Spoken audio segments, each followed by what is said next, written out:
Assalamualaikum warahmatullahi wabarakatuh dan salam sejahtera kepada semua pelajar dan pendengar. Video kali ini kita akan bincangkan mengenai solution of exact equation. Jadi dalam video sebelum ini kita telah bincangkan apa itu exact equation dan juga kita nak check bentuk dia dan juga untuk menentukan sama ada ia adalah benar-benar adalah exact equation dengan menggunakan yang ini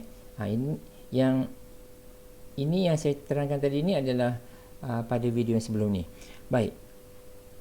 Seterusnya, untuk mendapatkan solution of exact equation, kita memerlukan satu step lagi untuk menyelesaikannya.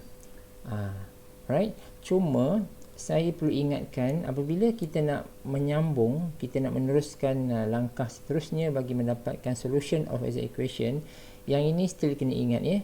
So bentuk macam ni. Sebab saya kena highlightkan ini, iaitu apabila kita melihat yang m dx tambah n dy ni, jadi kena perhatikan betul-betul lah. Yang m tu adalah 4dx, n itu adalah 4dy ya.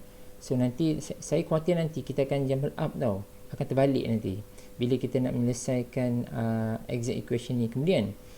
So yang nombor 2 ni, yang ni common, ini kita nak check whether betul ke tak betul dia adalah exact equation. Yang nombor 1 ni bentuknya aja, bentuk exact equation ya, bentuk umum lah. Yang kedua ini adalah kita nak menentusahkan dia adalah benar-benar exact equation. Now seterusnya, apabila kita nak mendapatkan penyelesaian bagi exact equation, kita ada dua cara. Ya, ada dua cara. There are two ways to continue the steps. So, maksud dia nak meneruskannya lah. Yang pertama adalah by integrating with respect to x. Ya, with respect to x. Satu lagi adalah with respect to y. So, dia tidak ada kekangan apa-apa, sama ada, maksud dia pelajar bebas untuk memilih sama ada nak menggunakan integrating with respect to x ataupun with respect to y. So saya cuma terangkan satu sahaja sebab yang satu lagi adalah sama prosedur dia. Baik, now kita pergi kepada yang ini. Kita nak tengok integrating with respect to x. Okey, perkara pokok adalah apabila kita sebut with respect to x, jadi kita akan integrate yang m ini. Ya, integrate m. Maksud dia, kita lihat semula yang ini, nampak tak ini? Ini kan m dx kan? So, kalau kita ambil part ini, kita akan integrate yang ini. Ya, ini bermaksud kita akan integrate with respect to x. Boleh tak? So, ini jadi main dia, yang utama dia, with respect to x. Lepas tu, integration m dx ini proses seperti biasa tau. Ya, m ni function yang mudah ke, yang susah ke, yang itu cerita lain. Ya, tapi yang ini kena selesaikan satu. Ya, selepas kita selesaikan ini, ada satu kat sini yang dekat belakang ini, iaitu tambah phi y. Ya, tambah phi y. Okey, jangan terbalik ya. Ini integration m dx, lepas tu ini tambah phi y, bukan phi x, phi y. Sebab kita akan guna kedua-duanya. Yang ini kan x, betul tak? Ini x, dx lah maksud dia. Lepas tu kita dah guna yang ini pun sebenarnya ada juga kita nak gunakan. Dekat sinilah kita akan extract phi tu. Ya, ini kita akan ambil straight away. Ini integration of m dx tambah phi y. Okey? Cuma nanti kita nak bincang sedikit macam mana kita nak menentukan phi y tu punya expression. Yang mana satu nak pilih sebenarnya. So itu isu dia. So jadi ini adalah with respect to x. Kita bincang sekejap lah untuk y macam mana pula. Kalau untuk y yang ini, kita akan ambil integration of n dy. Kita akan ambil ini. Kita akan ambil yang ni. Ya, jadi n dy kita terus ambil dia sebagai integration, tetapi dekat belakang dia ada phi. Dia akan jadi phi x, di mana phi x itu kita akan ambil info daripada m. Boleh ya? So jadi macam ni lah. Jadi dia ada dua macam ni. So kita ada sama ada with respect to x ataupun with respect to y. Yang x kita ambil lah m, lepas tu tambah phi y. Ini kalau with respect to y, kita ambil n tambah phi x. Okey? So, katalah kita dah dapat jawapan sama ada ambil ini ataupun ini. Jadi katakan kita dah dapat jawapan u ni apa kan? Jadi bila dah dapat jawapan u tu, kita just write down u xy equal to a as the solution. Dan jika diberi nilai, jika diberi persyaratan iaitu initial condition, kita just gunakannya untuk mendapatkan nilai A tersebut. Ini boleh A, boleh B, boleh C, whatever lah. Cuma dia akan ada satu nilai kat situ kalau diberi persyaratan. Okey ya. So secara ringkasnya, kalau saya nak bincangkan sedikit detail, sebenarnya kan untuk, baik, saya ambil contoh inilah, katakan with respect to x kan. Sebenarnya kan kita nampak ada dua bahagian, betul tak? Kita ada integration of m dx, ya, tambah lepas tu phi y kan. Sebenarnya phi y ini juga sebenarnya adalah suatu integration juga. Integration yang kita ambil infonya daripada n. Okey, kita ambil infonya daripada n. Misalnya macam ni. Saya nak bagi detail macam ni. Ini mungkin lebih mudah kot. So kamu nampak tak? Kita tengok yang x dulu. Ya, ini adalah with respect to x tau. Okey. Jadi sekarang ni kita tahu rumus dia. Kalau kita nak menggunakan with respect to x, kita tahu dia adalah integration of m dx tambah phi y. Okey. So ini kita akan integrate yang ini. Lepas tu untuk phi, seperti yang saya sebutkan tadi, untuk phi kita akan ambil info daripada n. Yang ini kan. Baik.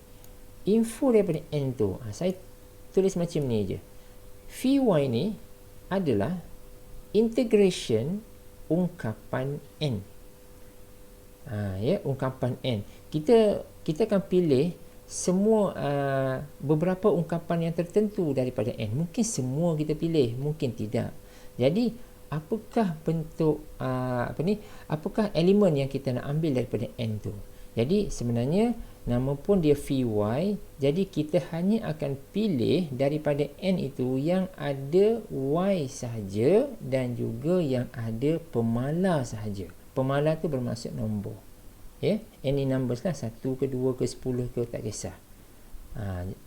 Okey, so jadi yang maksud yang ada y sahaja bukanlah y tu sahaja, tetapi bentuk-bentuk yang macam ni lah, yang y, 2y, y kuasa 2, bentuk-bentuk macam ni kita akan pilih.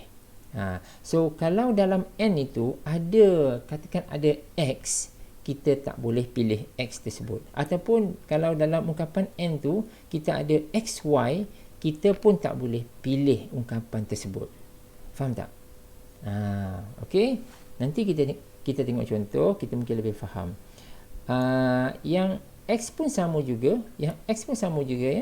So kalau kita ambil, kita nak mempertimbangkan integration with respect to y, untuk x pula to y, yang ini, maka kita akan pertimbangkan integration n dy, kan, tambah phi x.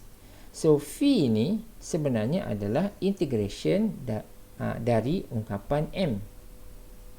Ya, tapi kita tak boleh ambil semua m tu. Kita kena pilih-pilih juga.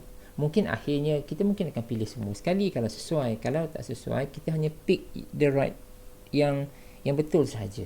So yang pertamanya adalah yang ada x sahaja. Dia sama dengan y ni, dia mungkin x, mungkin x kuasa 2, dia mungkin 3x. Yang itu kita boleh pilih. Tetapi jika dia ada gabungan x, y, kita tak boleh pilih. Ya, yang itu, ini maksud dia. Dan yang ada pemala sahaja. Jadi dengan kata lain, sebenarnya bila nak mencari u ini, contoh yang ini tadi, nak mencari u ini, nak cari u ni, sebenarnya dua-dua bahagian ini adalah integration. Ya, ini integration of m tambah integration of n. Tapi n tu kena pilih-pilih lah. Ya, kena pilih-pilih sikit. Okey. Kita lihat contoh. Saya rasa saya nak jelaskan pemilihan V ni dulu ya, sebab takut kita terkeliru. Okey, cuba tengok satu contoh ini. Sebelum saya terangkan semua sekali, saja kita tengok sikit. Okey, now. Kalaulah kita ada ungkapan ini. Ini adalah differential equation Contoh So, belah sini adalah M. Okey, ini adalah M, ini adalah N. Baik. Sekarang ni, kalau saya nak integrate with respect to X, jadi kita akan ada integration of M tambah Vy. Vy ni adalah integration of N, betul tak? Selected N. Tapi, yang mana satu yang kita nak pilih? Jadi, kita lihat N. N mana? N ini kan? N ini. Jadi, sebenarnya, N ini, saya boleh ambil semua. Sebab ini 3Y. Okeylah, 3Y tak ada masalah. Lepas tu, ni 7. Dia kan di pemalar. Jadi, saya boleh ambil ke semua sekali. Dalam contoh ini, saya akan buat integration of M tambah integration of N. 3Y tambah 7. Lepas tu teruskanlah. Okey, itu tak apa. Cuba lihat contoh ini pula. Yang ini macam mana? Okey, tengok ini. Katalah kita ada M. Kita ada M macam ni. Kita ada N macam ni.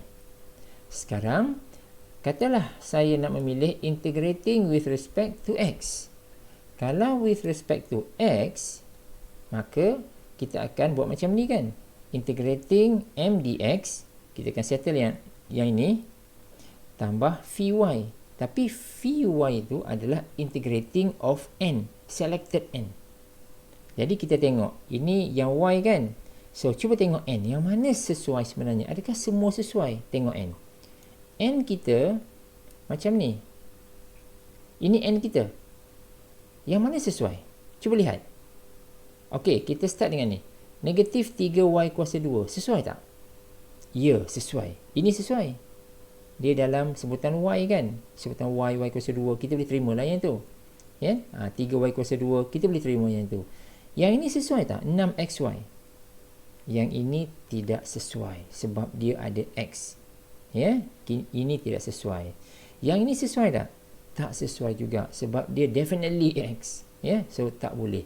Jadi, dalam pemilihan N, hanya satu bahagian sahaja yang sesuai, iaitu negatif 3Y kuasa 2. Boleh? Okey. So, oops.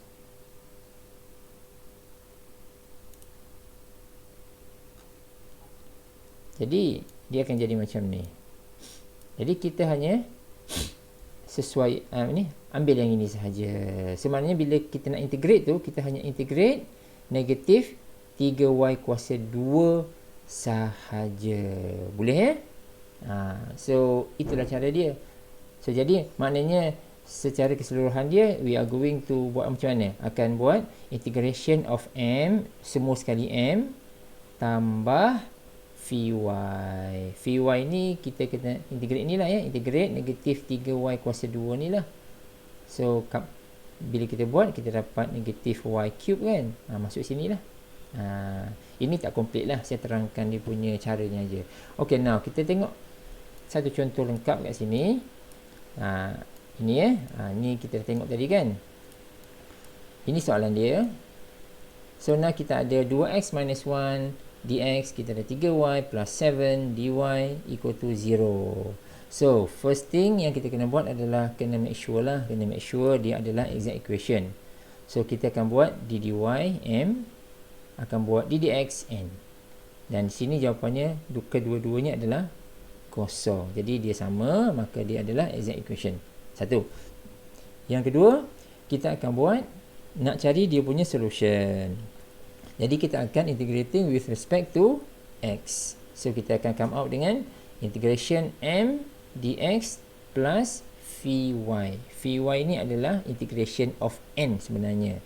Ya, some part of N. Mungkin semua. Jadi dalam kes ini, N itu sangat sesuai. Kita ambil semua sekali. Jadi kita pun ambil lah. ambil semua sekali. This entire expression adalah n tau. Ya, ini n tau semua ya. Jadi kita pun integrate lah kedua-dua ini ya. Jadi bila kita integratekan kedua-dua ini, oleh sebab dia tidak ada selang atas selang bawah, batas atas batas bawah. Jadi bila kita integratekan kedua-dua ni, dia akan ada satu constant b. Tak kisahlah apa-apa yang kamu nak tulis kat sini. Ya, katakan b macam tu constant. Yang ni kena tulis lah. Jadi kita dah hampir selesai. Dan seterusnya kita akan let u x y equal to a, ya, equal to a. Jadi kita pun isi semula kat sini. U x y adalah ini, semua ni kan. Jadi kita pun isikan semula. U tu, u adalah semua ni yang sampai plus b ni. Lepas tu equalkan to a. Okey, sampai sini kita ada dua cara nak buat. Sama ada kita pindahkan b ni ke kanan ataupun a ni ke kiri. Faham tak? Kalau b ni kita pindahkan ke kanan, dia akan jadi a tolak b, betul tak? Jadi a tolak b tu kita katakan c, katakan. Pun boleh. Jadi kita akan dapat jawapan ni, yang ni. Ataupun kalau a ni nak pindah ke kiri pun boleh juga. Dia akan jadi b tolak a kan. Sebelah kanan tu jadi kosong, betul? So yang b tolak a tu katakan kita ungkapkan sebagai c. So kita dapat yang bawah ni. Yang mana-mana satulah, tak kisah. Ya, either kita bagi jawapan yang ini ataupun yang ini. Itu tak ada masalah apa-apa. Tetapi inilah cara dia. Okay guys, so saya rasa video ini sampai sini dulu. Hope you enjoy it. Kita akan sambung dalam video yang akan datang.